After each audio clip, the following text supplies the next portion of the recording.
Kenja farzand bu maslahat so'ralmaydigan, faqat topshiriq beriladigan inson. Kenja farzand bu bolasini kimga qoldirishni bilmaydigan opalar uchun avtomatik yechim. Kenja farzand bu ota-onasining yoshi o'tgan, charchoq bosgan davrda tug'ilgan farzand. Unga bolalikdan yuk tushgan. Kenja farzand bu uydagi hamma ish egasiz qolsa, oxirida egasi o'zi bo'lib qoladigan odam. Kenja farzand bu fikr bildirsa, sen yoshsan deb eshitilmaydi. Sukut qilsa, boshidan hech narsa o'tmagan deb unutiladi.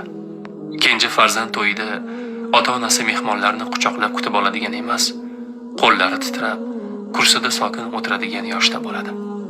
Kenja farzand o'zining shaxsiy rejasi bo'lmaydi.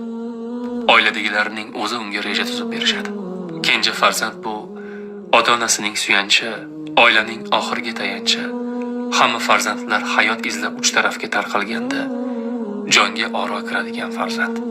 Kenja farzand bu ota-onasining qadamiga qarab yurgan, ko'ngliga qarab gapirgan, yuragiga qarab yashagan farzand. Kenja farzand bu